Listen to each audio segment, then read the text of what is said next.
Welcome to PdubTV. First up, we have links. I work with 6 kids total. I work with 3 students specifically with special needs, and then I also work with 3 links.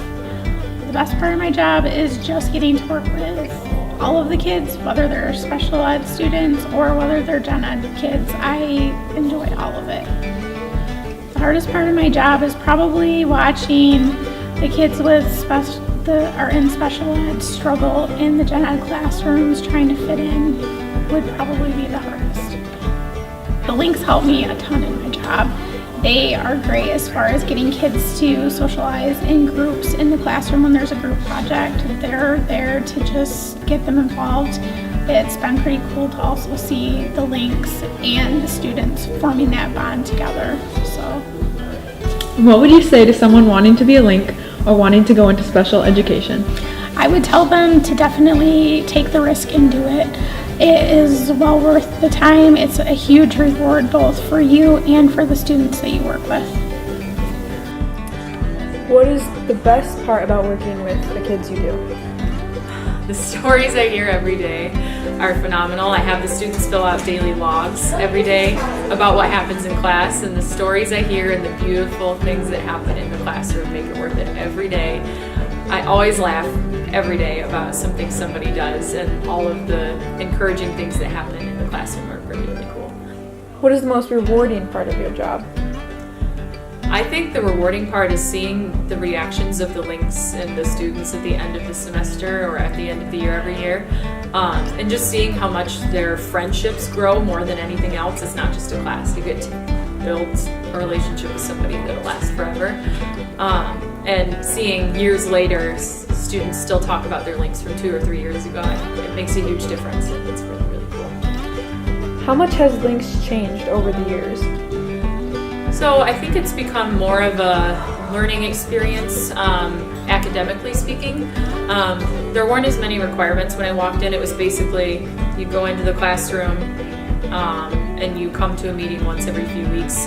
You sign an attendance sheet. And I've sort of added the daily logs aspect because I want to know what's going on in class.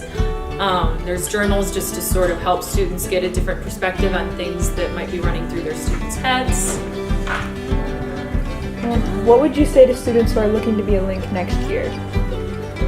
For students who are looking to be links next year, I would say if you want to have the best experience of your high school experience, you should join links. Over and over again, every year I hear that this is the most rewarding class that they have taken in high school, and they wouldn't change their experience for anything. So, I mean, you're going to learn more about yourself and build a friend, and the class is not hard. It's just, are you willing to help somebody else? And I think that it's a really good opportunity for everybody.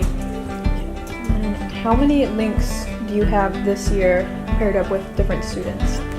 So this year I've had, I think, 40 total links, but 25 each semester, so some switched in the semester. But I have 25 links currently working with 8 different students in the school.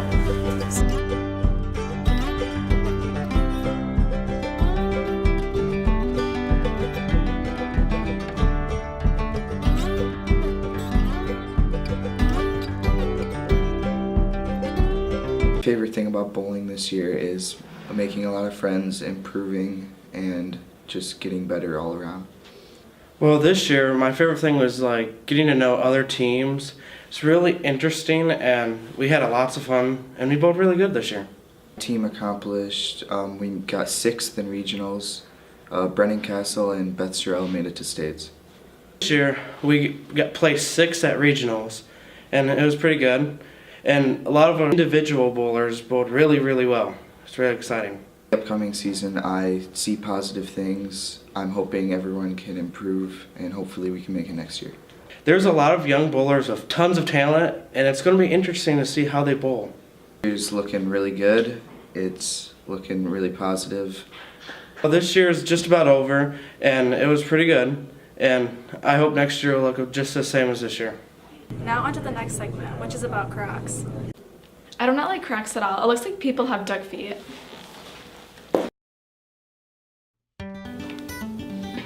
In In the past few years, the number of people who own Crocs has gone up drastically. You can see the shoes almost everywhere you go. Since the company's comeback in recent years, the shoe sales have spiked. There was even a time when eBay was selling 20 pairs an hour on average. The company has also grown in popularity enough to now be considered the 15th most popular shoe company in the world. Crocs was created by George Bodecker Jr., Lyndon Hansen, and Scott Siemens in 2002. The Colorado-based company went public in 2006 and sales peaked in 2007. The company was, however, overextended. It was trying to stock too many stores, so more shoes than the company was able to sell were produced. Many more poor financial decisions were made until the company almost went bankrupt in 2009. Andrew Rees took over in 2014. Under his leadership, Crocs began shutting down its factories and began outsourcing production. This, along with endorsement by Hollywood star Drew Barrymore, sparked Crocs' comeback. Rumors have spiraled in recent months that Crocs is going out of business. This is largely due to all the knockoff companies that have been stealing Crocs customers.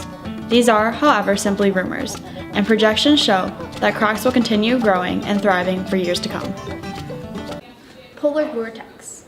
It's a topic that by now many of you have already heard of. But do you know what it truly is and how to prepare for one? This week I sat down with Mr. Pole to get some answers. So what are polar vortexes? Polar vortexes are, vortex just means spinning.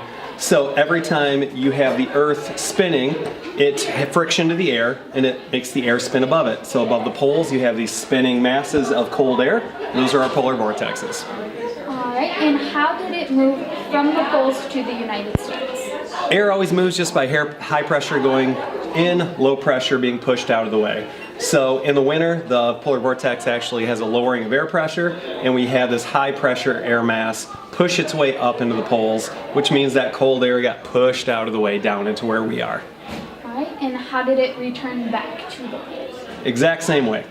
We had the weakening of the air mass again, so that high pressure zone that was up there was able to be pushed out of the way, and then this air got pushed right back where it came from. And are polar vortexes something new? No, they happen every time the White Walkers come down from the north. No, they happen all the time when we have that weakening, and it happens in the late winter usually, every year. Now that you know what a polar vortex is and how it works, the next question is, how do you prepare for one? Here are some quick tips on how to prepare yourself for a polar vortex. First, protect your pets. Make sure that they have plenty of food and water and that they are kept out of these extreme temperatures. Secondly, make sure that you have an emergency kit in your car. Some things that you might include are jumper cables, a first aid kit, a scraper, some extra clothes and blankets, etc. Speaking about your car, make sure that the gas tank is at least half full. That way, in case you get stranded, you have enough gas to keep you warm until someone can get you. And lastly, but certainly not leastly, make sure you are dressing for this weather. Frostbite can occur within minutes, so make sure when you leave the house in these extreme temperatures that you are bundling up and staying warm. Now that you know a bit more information on what a polar vortex is, you will be better prepared for when the next one hits. And now on to Jade English with more on our Links program.